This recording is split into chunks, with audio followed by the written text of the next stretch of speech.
조병환 선생님 1949년에 데뷔를 하셨고, 2003년에 돌아가셨으니까 아마 거의 평생을 시인으로 사신 분이죠.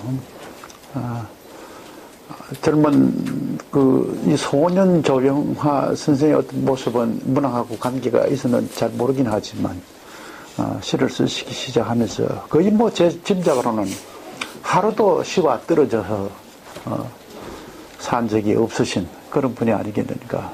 그래서 시집을 읽으면서 이래 유심히 본 게 이 언제 쓰여진 시인가, 날짜까지 다 명기가 되어 있으니까 그야말로 일기처럼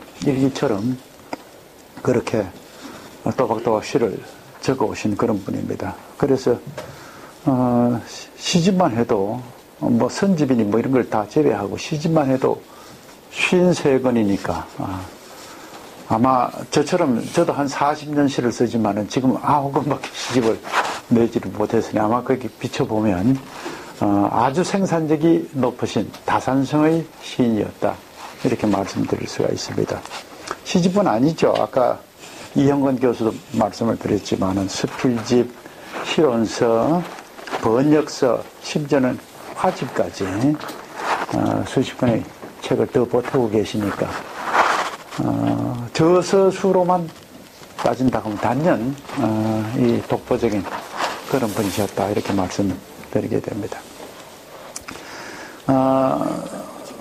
조병화 선생의 시들을 대강 정리를 해보면 일상사의 정감들을 쉽고 아름다운 언어로 형상화하고 있다는 점에서 그 특징이 드러나는 게 아니겠습니까? 그리고 작품의 모티브들은 대개 사랑과 이별, 떠남과 머문, 고독과 허무 등 삶의 숙명적인 편린을 엿보게 되죠. 제가 읽어본 시집은 제 38시집입니다. 1992년에 상자된 시집인데, 다는 갈 수 없는 세월, 이런 제목을 갖고 있습니다. 이해는 1992년도에는 이 시집만 나온 게 아니라 다른 시집이 2권 더 나왔죠. 낙타의 울음소리, 타양에 핀 작은 들꽃. 그러니까 한 해 3권의 시집이 출간되고 있는 겁니다. 아마 이런 둘이시니까 고의를 넘기신 나이죠. 그 나이도 왕성한 창작력이 이 생산성으로 이어져서 많은 시들이 쏟아져 나온 그런 해라고 할 수 있습니다. 시집을 읽어보고 다른 시집하고 견져보니까 또 여러분들이 조병환 선생님 시에 관해서 논할 내용들을 살펴보니까 조병환 선생님의 시는, 시세계는 대강 이 순환하는 그런 모습으로 되어 있어요. 그러니까 크게 어떤 범주를 벗어나서 다른 모습으로 전개돼 가거나 시의 쇄신이 이루어지는 그런 게 아니라 초기 시부터 말년의 시까지 비하면 조금 편찮은 것을 전정 큰 주제를 둘러싸고 순환하는 게 아니겠는가, 그렇게 느껴졌습니다. 그래서 여러 사람들의 언급들이 이 시집에서도 다시 확인되는 그런 모습을 제가 읽게 됩니다. 그래서 지금까지 조병화 문학에 관한 논의들이 수긍이 되는, 그래서 저도 동조를 하고 아마 그 외연을 넓히기보다는 이 내포를 좀 더 풍부하게 만드는 그런 방법으로 제가 합니다. 그래서 제가 읽어본 그 내용은 전체의 시세계 중에서 가장 뚜렷하게 자각되는 의식 3가지를 중심으로 이 시집도 한번 읽어봤습니다. 첫 번째는 시를 산다는 의미, 시를 산다는 게 뭘까? 그 다음에 2번째,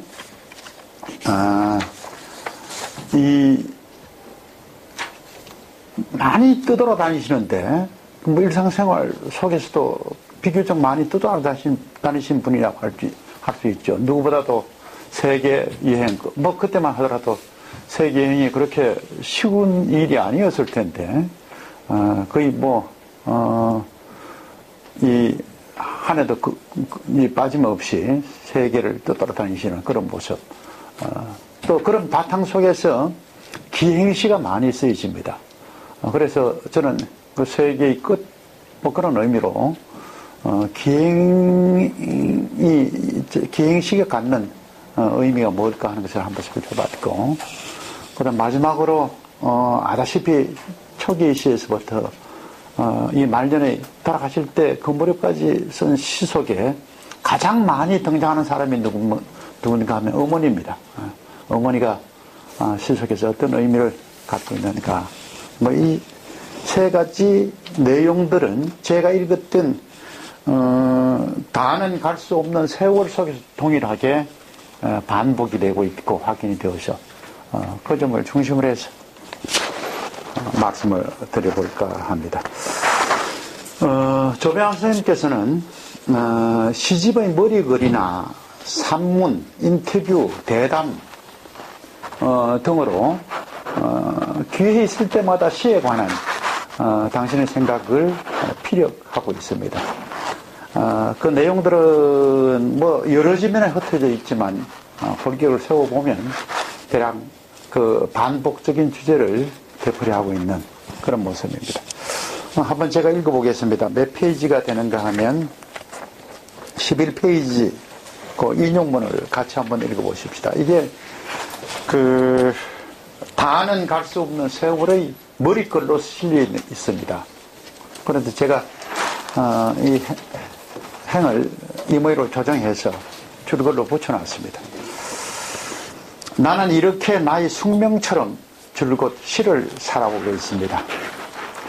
시를 쓰고 있는 것이 아니라 시를 인생처럼 살아오고 있는 겁니다.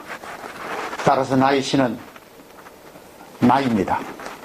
테마도 나이고 소재도 나이고 통틀어서 나의 시는 나의 인생이요, 나의 실론이요, 나의 철학이요, 나의 존재의 정언입니다.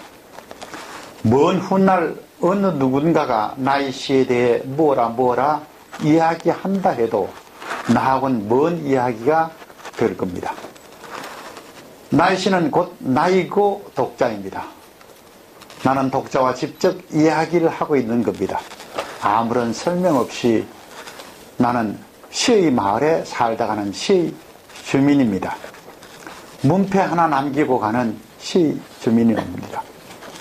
38번째 숙소를 옮겨 살아오고 있지만 한 번도 이 시의 마을에서 벗어난 일은 없습니다. 한 마을의 한 주민입니다. 대강 저만 해도 그렇습니다. 시를 쓰게 되면 또 제가 배운 어떤 문학 이론들에는 시인과 시는 분리되어 있는 게 아니겠는가 이런 질문들을 던지고 또 곰곰이 생각해 보면 그런 느낌이 전혀 없는 것도 아니죠. 시를 쓴 시의 내용이 곧 시인의 모든 인생사나 인간사가 될 수도 있겠지만 될 수도 없는 겁니다. 그래서 이 시와 시인의 관계를 두고서는 여러 가지 생각들을 하게 되는데 조병학 선생님의 생각은 시는 시인하고 분리가 안 된다는 얘기입니다. 말 그대로 시가 곧 나이고 내가 시 속에 투영되어 있다는 겁니다. 그러니 아마 시를 향한 어떤 절대적인 시와 동일시 자신을 시와 동일시 하려는 어떤 시인의 태도가 확고하게 살펴지는 거죠. 나의 시는 곧 나이며 나는 이렇게 숙명처럼 시를 인생으로 살고 있는 것입니다. 그러니 시를 본인도 그 인용문에서 발표한 마찬가지로 시를 쓰고 있는 것이 아니라 시를 살아간다는 얘기입니다. 그러니 이건 시에 밀착된 어떤 신앙심에 가까운 절대적인 믿음이라고 불러야 마땅하겠죠. 시와 삶이 하나로 일치되는, 말하자면 사는 것 자체를 시로 옮겨놓는, 또 시가 사는 걸 옮겨놔야만 본인이 그것을 싫어하고 인정하는 이런 그 놀라운 어떤 일체의 태도, 이것이 나타납니다. 그러니 실제로 그 이 시집 속의 시들도 그렇지만은 조병환 선생님 많은 시들은 조병환 선생님 모습을 고스란히 간직하는 겁니다. 다른 시들은 이 모습이 시 속에 나와 있는 삶의 모습이 당신 거냐 이렇게 물어보면 꼭 일치한다고 말할 수가 없는 그런 경우를 발견할 수도 있지만 조병환 선생님 같은 경우는 시가 곧 당신이니까 시가 선생님 모습을 고스란히 보여주고 고스란히 간직하는 게 아니겠느니까 이렇게 말씀드리게 됩니다. 아마 이런 태도는 삶의 일거수일투족의 시와 연결되기 때문에 어쩌면 놀라운 시적 다산성의 다산성을 해명해주는 열쇠가 되는지 모릅니다. 살아가는 일이 고치니까 살아가는 일을 적는 게 한편의 시가 되는 거죠. 그러니까 생각해보면 우리는 그 하루에도 변화무쌍한 삶의 이 과정들을 거쳐서 살게 될 텐데, 그런 식으로 말해보면 그 변화무쌍한 삶의 과정 하나하나가 편편의 시가 될 가능성이 있는 겁니다. 그렇다고 하면 그런 기록들이 그렇게 남게 되면 무수한 기록으로 연결될 거고, 선생님이 수많은 시를 쓸 수밖에 없었던 까닭하고도 연결이 되는 게 아니겠는가 이렇게 판단됩니다. 일상의 자각과 발견이 그날치 시가 되어서 기록처럼 남겨집니다. 거의 대부분의 시들에는 대체로 그 작품을 쓴 날짜와 장소가 병기되어 있죠. 장소는 없는 게 들어있긴 하지만 날짜는 거의 매 편의 시마다 날짜를 붙여놓고 있습니다. 이런 일상의 시화는 독자들의 눈에 시인이라는 게 더 높은 자리에 있는 사람이 아니고 또 특별한 존재가 아니고 우리와 같은 일상의 삶을 사는 사람이구나 하는 그런 인식으로 받아들여지게 되리라고 믿습니다. 그래서 독자들도 자신들과 동질의 고뇌와 아픔을 시인도 함께 안는다는 것을 위안으로 삼게 되고 시인을 마음의 친구로 받아들이는 게 아니겠느니까. 조병하 선생님의 시가 대중적인 까닭도 그 속에서 일단을 살필 수가 있다고 믿어집니다. 시를 산다는 의사와 이 의식과 견주어서 다시 생각해 볼 수 있는 말 중에 특이한 표현이 하나 있습니다. 아까 사회자 선생님께서도 말씀하셨지만 숙이라는 의사죠. 이건 잘 숙이니까 그야말로 잠자리. 이 숙이란 말을 숙이라고 따로 쓰기도 하지만은 가숙이나 원숙 이런 말과 결합시켜서 활용하고 있습니다. 가숙이라는 것은 임시로 자는 곳, 임시 잠자리 이렇게 말할 수 있겠죠. 원숙은 이 고향과 같은 그런 의미로 영원히 도달해서 내가 가야 될 지향점의 어떤 곳. 그래서 가숙이나 원숙이라는 말을 활용하고 있는데 이것도 사실은 선생님의 시적 지향성이나 문학적 세계관과 연결되는 것으로 살펴집니다. 그 시를 한편 읽어보십시다. 몇 페이지가 되나?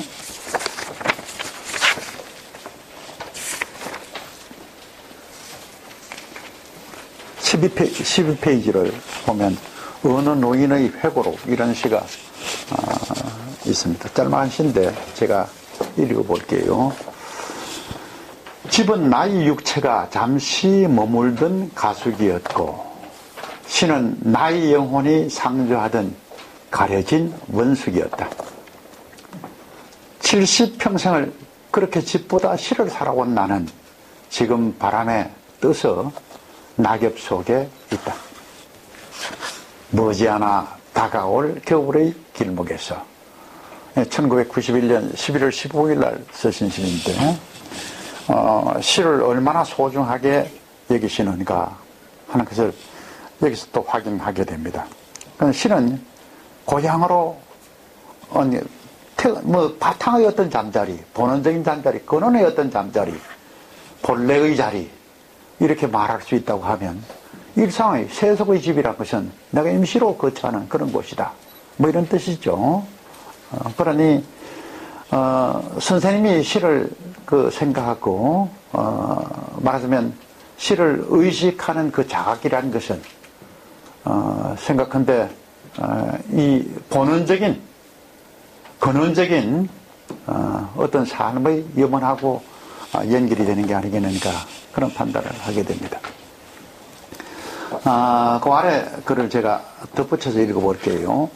위의 인용시에는 한평생 시를 쓰며 노년에 다다른 시인의 감상과 해안이 서며 있다. 그런데 이 새로운 표현은 집시, 육체, 영혼을 양립시키는 가숙, 원숙이라는 의외의 대립이다. 여기서 가숙을 임시 거처, 잠시 머무는 곳, 원숙을 늘 머무는 곳, 영원한 고향이라 새겨볼 수 있겠다.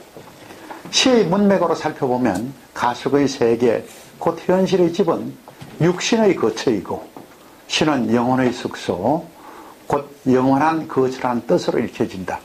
시를 향한 굳은 시적 결기를 느끼게 하는 이 대목은 시인의 표현 그대로 시를 산다는 의미를 새삼 음미하게 해준다. 그러니 생각한데 나날의 세상살이는 별로 중요하지 않고 보다 더 본원적인 것은 내가 시를 살고 있다는 것.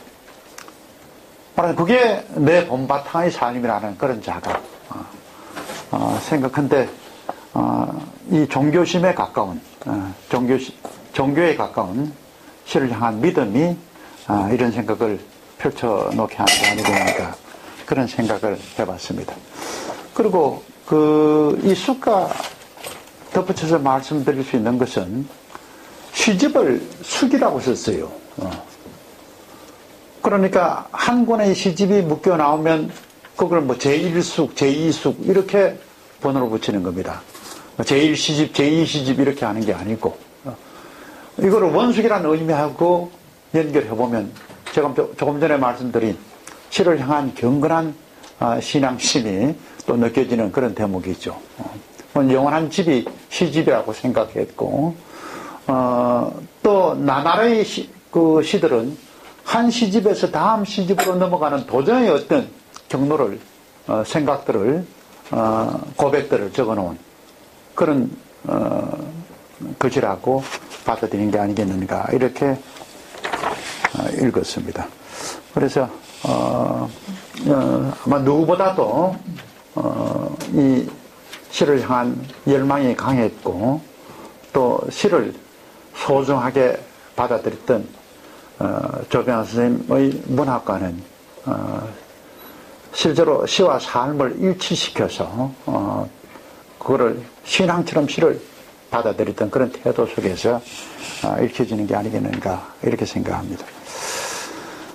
그 다음에 페이지를 좀 넘겨서 3번 번호가 붙어있는 쪽으로 가십시다. 12페이지 아래쪽이요.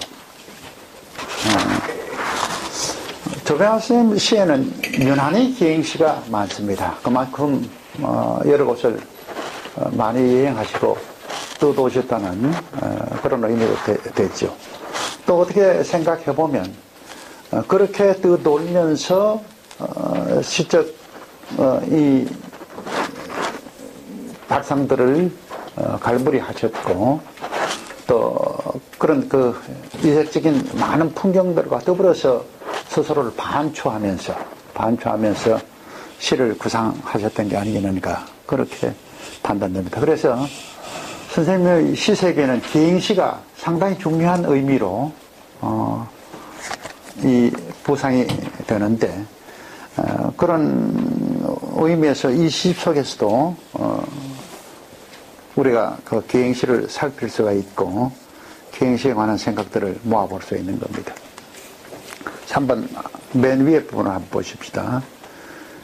조병화 선생님의 시들 중 많은 작품들이 기행시로 쓰여졌다는 사실은 여러 논자들에 의해 지적된 바 있다. 다는 갈 수 없는 세월에서도 다수의 기행시가 확인된다. 수록 시편들의 표제어로 선택된 시어 중에는 유난히 길, 세월 등 여행과 관련된 어휘들이 많이 등장한다. 시어로서도 간이역, 눈, 바람, 주막, 버서, 마을, 작별, 인트체인지 등 여행을 환기하는 숱한 어휘들과 만나게 된다. 나아가 이 시집 2부는 이스탄불, 크레타에서 열린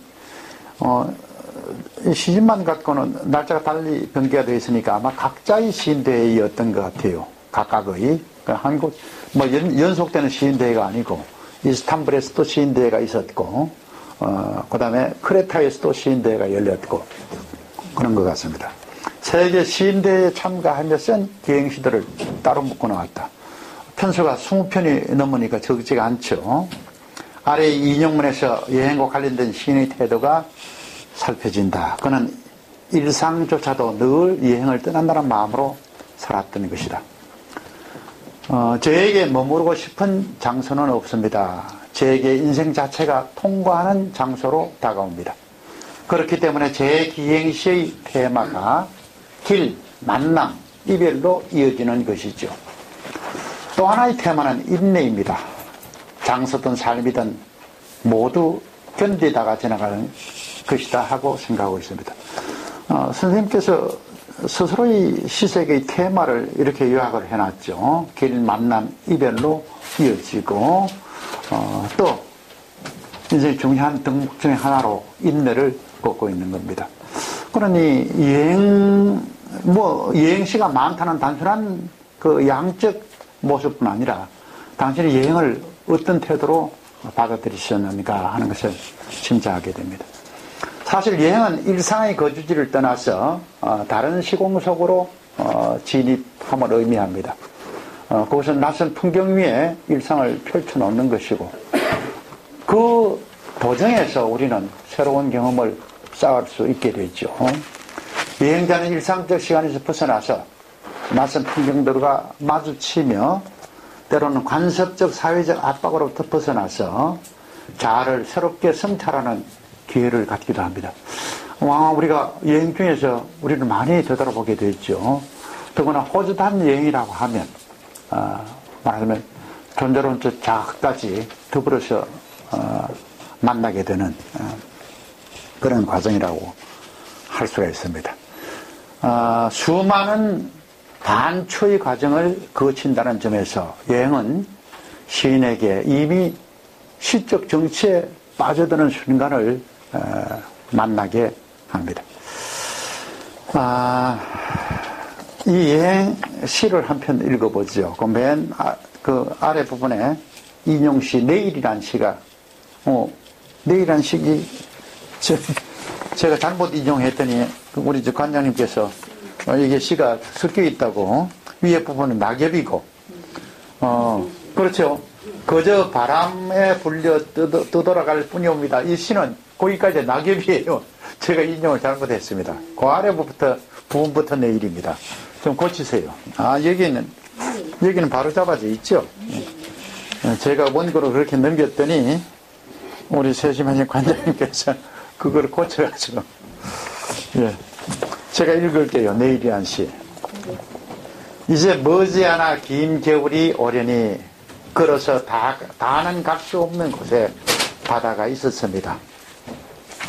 날개로는 다는 날 수 없는 곳에 하늘이 있었습니다. 꿈으로 다는 갈 수 없는 곳에 세월이 있었습니다.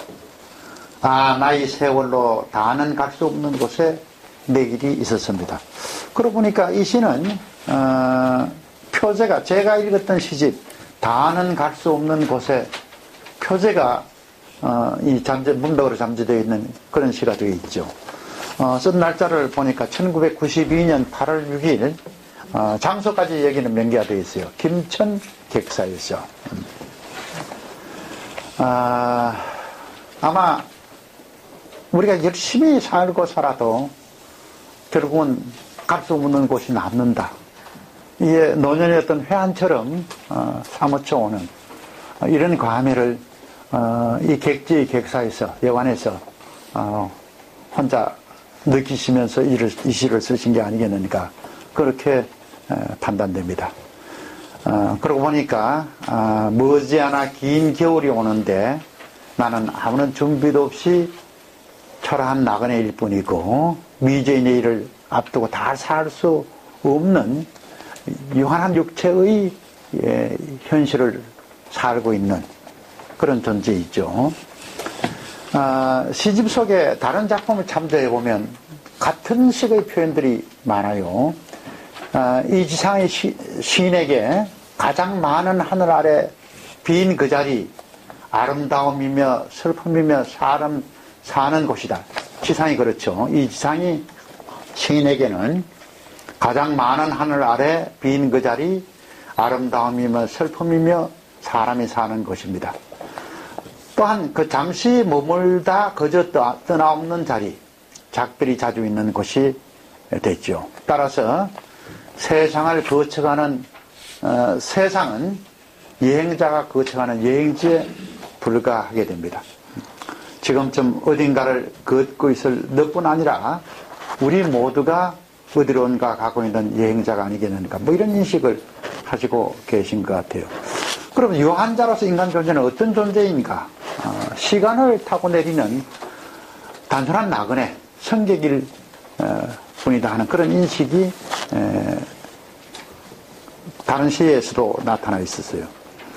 그 아래 인용시는 그 조금 전에 낭송한 내일과 비슷한 의미를 반차하고 있습니다. 제가 한번 읽어볼게요. 고요한 사랑 9번인데 나의 기도로는 다 갈 수 없는 곳에 산이 있습니다. 나의 힘으로는 다 갈 수 없는 곳에 하늘이 있습니다. 나의 사랑으로 다는 갈 수 없는 곳에 당신이 있습니다.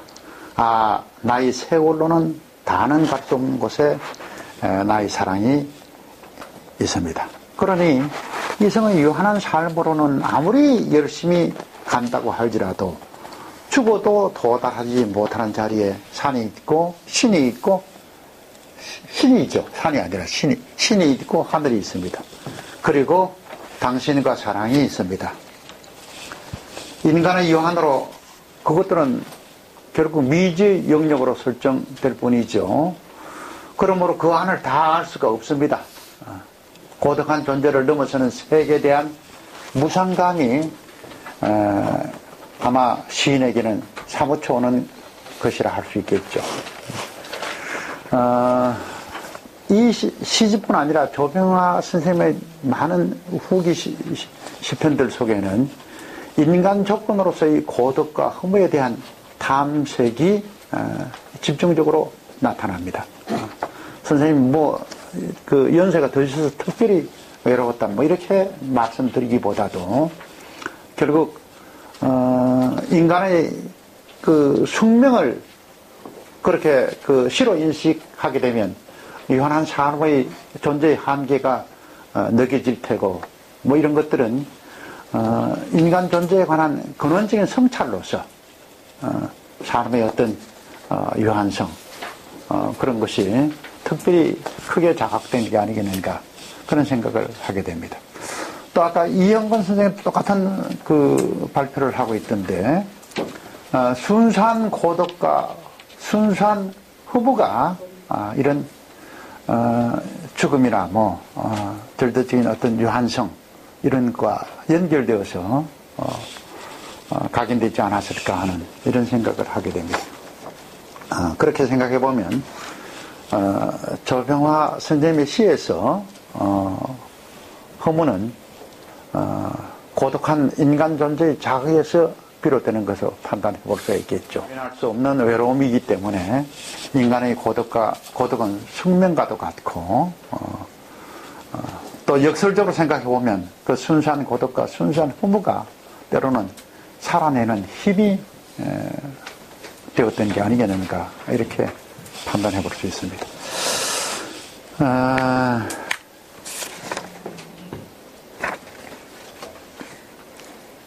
14페이지 가운데 부분을 한번 제가 읽어보죠.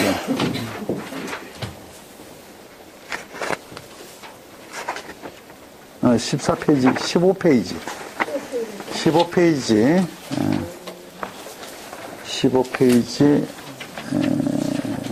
어딘지 제가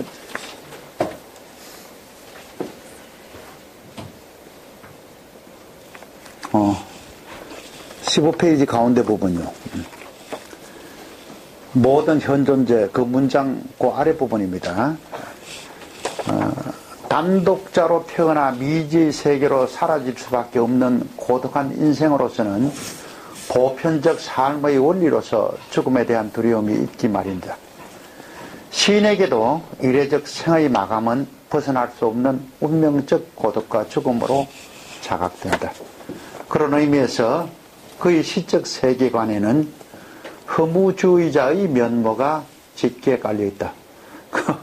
그런 말을 하나 제가 보태봤습니다.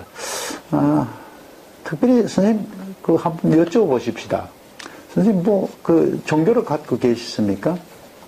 어머니가 종교, 나의 종교는 나의 어머니. 그렇죠. 어머니가 종교죠. 그게 허무주의자의 모습이 드러나는 겁니다. 이럴 때 허무를 우리가 나쁜 측면에서 이해를 할 필요가 없습니다. 본원적으로, 신앙심이 없고, 종교가 없고, 미지의 세계를 미지의 영역 자체로 남겨두는 것을 아마 순수한 허무라고 말할 수 있겠죠. 아마 그런 의미에서 조병하 선생님의 시에는, 시를 통해서 문학 세계관에는 이 허무주의자의 면모가 짙게 깔려있는 게 아니겠습니까? 실존을 넘어서 죽음조차 예행의 한 경로로 이해하고 있는 시인의 태도 속에서도 아마 그런 모습이 살펴지죠. 그 아래 시가 좀 재미있는 시인데, 먼 여행, 사후세계에 관한 그런 당신의 생각을 피력해 놓고 있는 그런 시입니다. 이제부터 나를 찾거든 없다고만 해라. 기독교 신자 같으면 없다고 하면 안 되죠. 천국에 갔다. 이렇게 해야 될 텐데. 어딜 갔냐고 묻거든 그저 멀리 갔다고만 해라. 그러니까 그저 멀리 갔다고만 해라. 그 말도 생각해보면 없다는 얘기죠. 없다. 간 곳이 없다.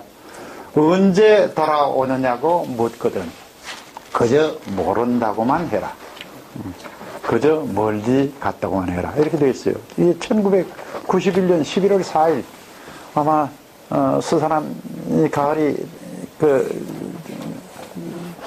겨울로 넘어가는 변화하는 그 계절의 이 목전에서 쓴 시라고 짐작되니까 아마 계절적인 어떤 의식도 반영이 되지 않았나 하는 그런 짐작도 합니다만은 어쨌든 뜻은 그렇습니다. 인간은 세월 속에 살다가는 존재, 짧은 생애를 견디고서 미지의 시간 속으로 떠나야만 한다. 죽어서 도달하는 곳, 시인에게는 그곳은 알 수 없는 영역이다. 삶의 내력을 오롯이 말할 수 없듯이 사후의 지향 동안 알 수 없는 것이다. 사후의 영역을 미지로 남겨두고 있다는 점에서 그는 무신론자라 할 수 있다. 그의 시편에서 종교에 기대어 고독이나 죽음의 문제를 초월하는 시도가 살펴지지 않습니다. 전체를 다 못 읽어서 그렇긴 하지만 아마 없을 것 같아요. 종교에 기대서 무슨 부처님한테 빌어서 또는 열심히 예수님을 믿어서 구원을 받는다든가 이런 의식이 전혀 없어요. 오히려 삶이 죽음을 품고 죽음이 삶을 키운다는 무신론에 가까운 생의 인식이 시편의 도처에서 살펴집니다. 제가 잘 봤는지 잘 못 봤는지 잘 모르긴 하지만 이게 아마 이런 주제로 발전시켜서 선생님 시세계를 다시 한번 살펴볼 그런 의욕이. 자, 이제 어머님하고 관련 지원 대목을 보십시다. 아까 우리 관장님도 그렇게 말씀하셨는데 어머님이 종교입니다. 그러니까 나는 어떤 사람입니까? 어머님의 심부름으로 지상에 온 사람이죠. 그러니 나한테 명령할 수 있는 유일한 존재는 어머님밖에 없는 거예요. 신이 아니고 어머님밖에 명령할 존재가 없다는 겁니다. 그 다음에 내가 지상에서 살았던 삶의 내력을 나중에 어머님한테가 알아야 된다는 얘기입니다. 이만저만한 삶을 살았다.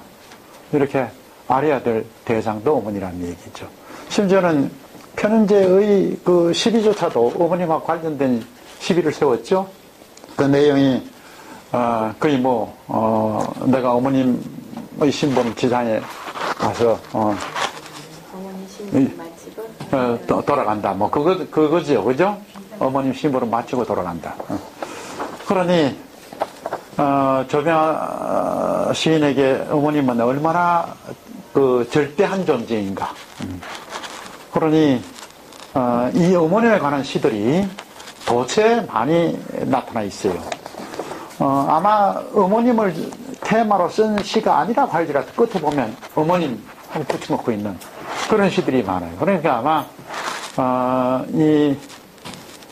그 의식의 상당 부분을 어머님하고 관련 지어서 펼쳐갔고 어머님이라는 이 모성적 지배를 받으면서 시세계를 구축했던 게 아니겠는가 그런 판단을 하게 됩니다.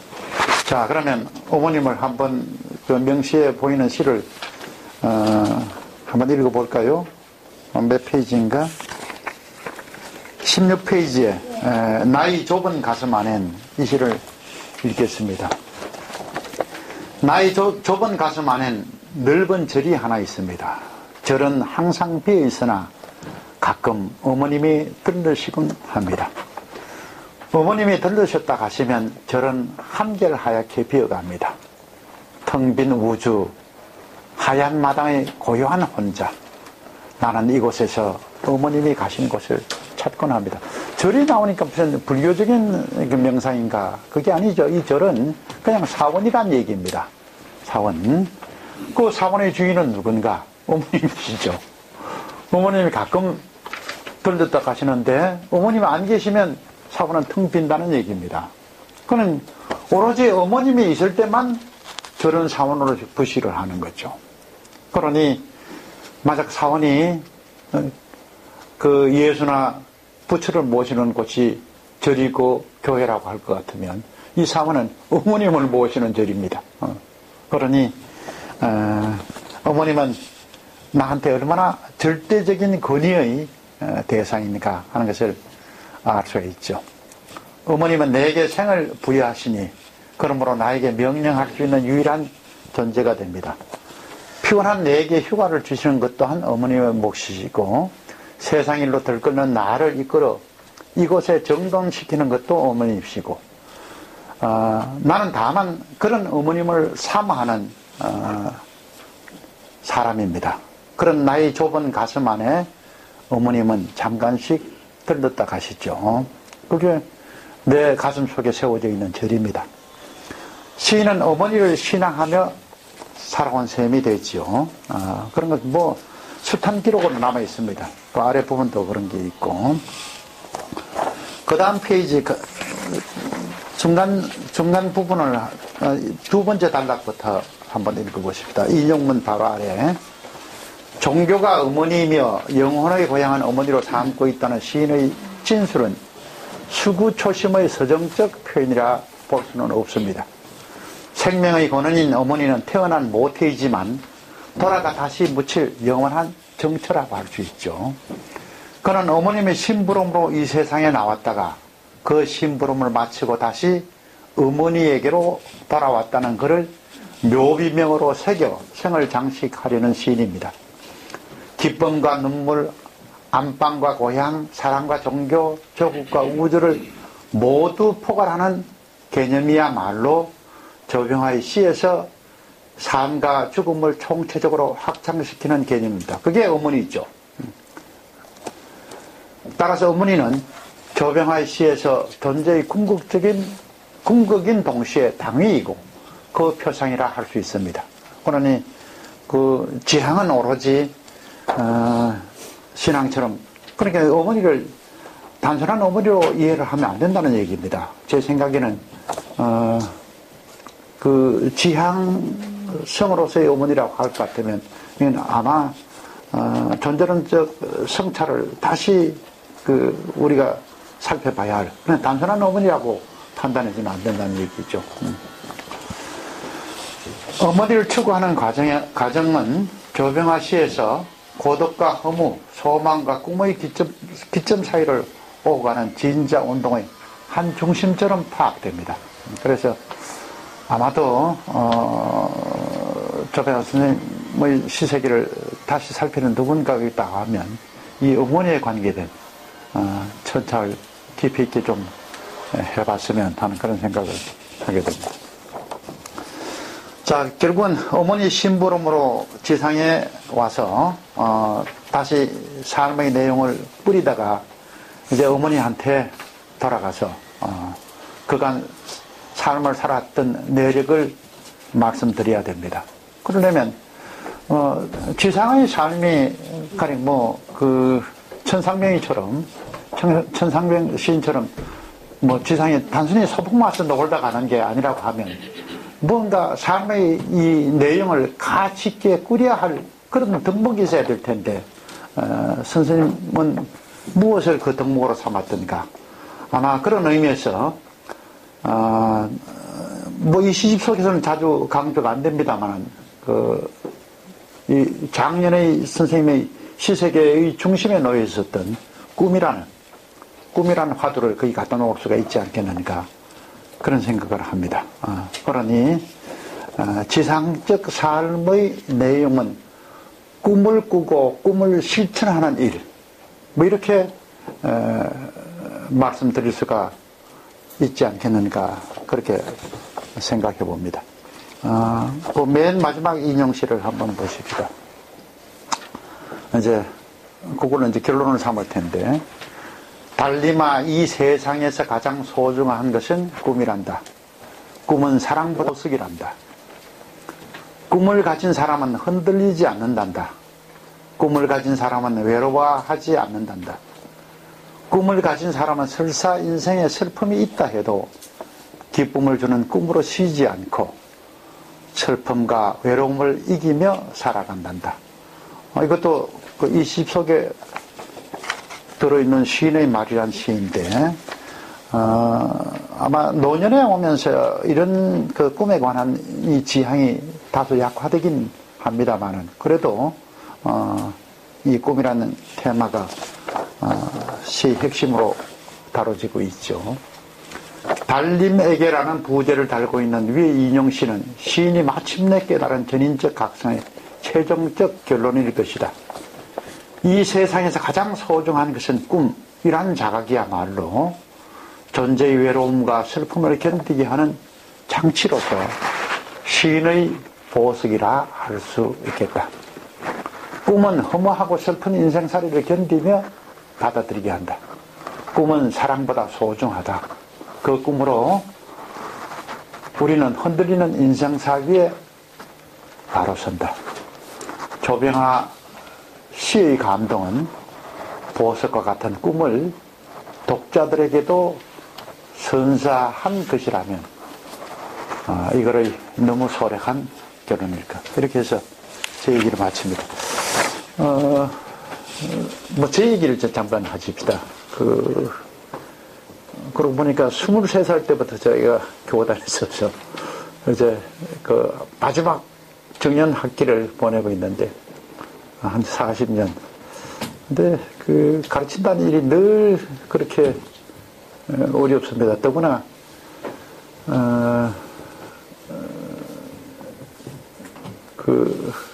뭘 요약해서 남한테 효과 있게 전달하는 거, 이런 것들이 매번 잘해야지 하며 생각해도 결과적으로 보면 늘 실패하고 합니다. 학생들한테도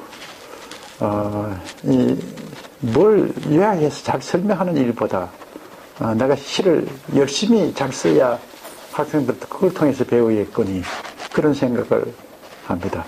다행히 제가 문예창작과 선생이기 때문에 말로 가르치기보다 실제로 제가 쓰는 글로서 가르치는 편이 훨씬 수월하다고 느끼고 그렇습니다. 오늘 또 효과적으로 잘 전달해야지 그런 생각을 했습니다만 결과적으로 또 실패한 그런 강의를 하고 말았습니다. 고맙습니다. 예.